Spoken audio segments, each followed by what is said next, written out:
What's good, everybody? It's your boy, O'Shea Duke Jackson, back at it again with another episode of the Celebrity Junk. A lot of black men, this will hit home for you, especially those of you who have divorced parents, or you have a single parent, typically a mother. But sometimes it can be both parents, right? And when you look back at your life or your parents' life, typically you are a result of who your parents were. Now, that is not to say that your own self-agency cannot take you to another level. It can. We know many success stories of people who have done that in education, people like Master P in entertainment, Jay-Z. We have many millionaires who have used their own self-agency to get to a place. But a lot of times, work ethic, understanding money, developing soft skills. Shout out to Antoine Wade over at Black Heights. A lot of times you learn this from people in your family. Your family, they're the first people to introduce you to these concepts. Okay? They're the first people to introduce you to these concepts. So, shout out to Pocket Watching JT. With JT, he was telling me he was in the room when his dad was, brokering deals and stuff like that. So that put him on the path to where he is now. So I wanna bring that up. But then at the same time, for those of you who don't see that, and when you ask your parents about their life, typically what you will hear is, well, I did the best that I could. Black mothers is really known for saying this, I did the best I can. And a lot of times, a lot of young black men and young black women get brainwashed into, I would say, giving mama the Messiah complex, or some kind of higher Christology of mother. You know what I mean? As if she's a deity, as if she did all these great things. When really what it was with your mom, it was something less than mediocrity. But because a lot of the problems that the mom went through, and most of the time it's self-induced. And this is the thing that we as kids, when we understand this, we look at the problems that mama is going through and all the hardships she's going through, and we think that she's doing it for us, right? So we really appreciate our mother, and then we are kind of like taking care of her and things like that. But if you look at the problems that mama was going through, a lot of those problems she went through because couldn't nobody tell her nothing. The dad left. Okay, yeah. Why did he leave? We don't know. And I'm not just blaming mom, because the dad said the same thing too. I had the best we could for you, and all of that, but don't understand money, not trying to put themselves in partying, all type of stuff that they don't want to take accountability for. And parents in the black community tend to do this a lot. So that culture of unaccountability or having low standards, it is typically transferred to us. So as the family ages, and a lot of times black families, we live in a delusional world. We want to do things, get new houses, get new cars. The money isn't there to do those things. Then they're asking for the kids to come home. The kids, stop their life to follow their delusional plans. And you see that not only in the African American community, but some of you guys, I believe, who are from Africa. I got a big South African audience. You probably can see this being relevant right now.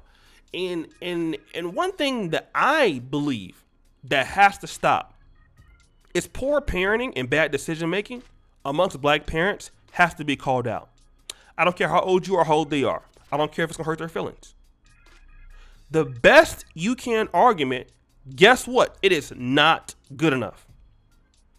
I don't care if you had me when you were 19. I don't care if you had me when you were 20. I don't care. I didn't ask to come here. All right? You put me in a tougher situation because you didn't have your shit together. So don't try to hide behind the fact that, well, you know what? I did the best I can. Your best is not good enough. And if you look at the African American society, especially those in the lower to poor class, sometimes lower middle class too, and even middle class, what you see is a lot of low achievement, a lack of skills, a lack of economic and community development, no matter how much money they made. Because we all like to believe that people don't make money in the black community. No, you have people that some of them are skilled. Some of them are doing very well.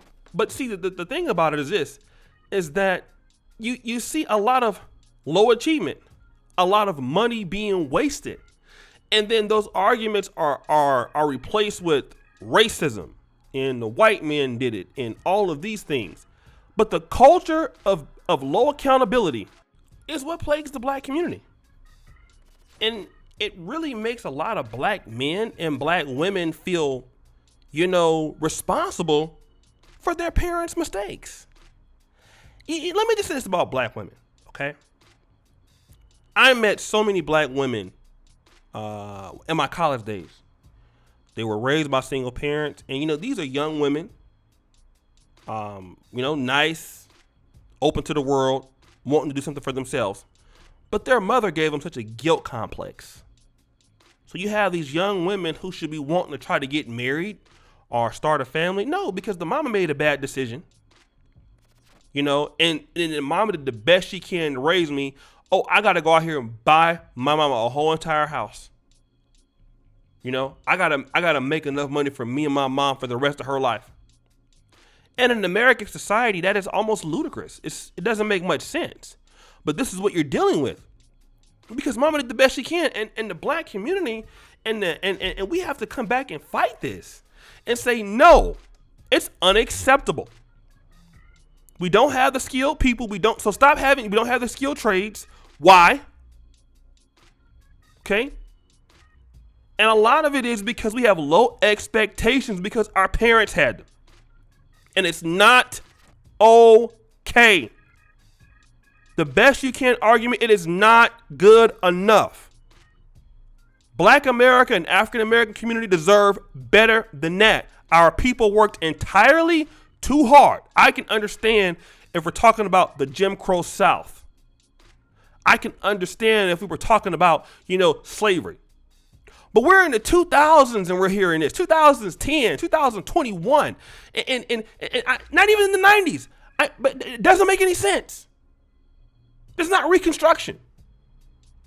Yet you hear this argument all the time, and to be honest, it's very antiquated. Okay? We have to raise our standards, and it starts with black men. Black men have to come out and tell the community, no, it is not okay that you didn't, that you were a failure. It is not okay that you didn't do what you're supposed to do. That is not fine. I love you, but sit down. And a lot of black men got to start taking these families back and raise these standards amongst families. Raise these standards amongst black men and stop being beholden to somebody's particular mind games because they want you to feel sorry for them. No. Because the first person they make you feel sorry for is them, and then the next person they make you feel sorry for is yourself. Oh, well, you didn't do that with us, okay, baby. No, it's not okay. No. You should have achieved such and such because you can achieve it. It's not okay. No, we got to be accountable as a group of black men that it is not okay. It's low quality. It's trash. Okay? The skill you have, you're not that good. Improve. That's how the race moves forward. We have to develop our fucking people. And it's nonsense. I won't stand for it. So guys, what do you feel? It's your boy, O'Shea Duke Jackson, back at it again with another episode of The Celebrity Drunk. I really appreciate you for all that you do. Subscribe, hit the bell, check out the first comment at the top. And as you know, the buffoonery remains at an all-time high. I'm out.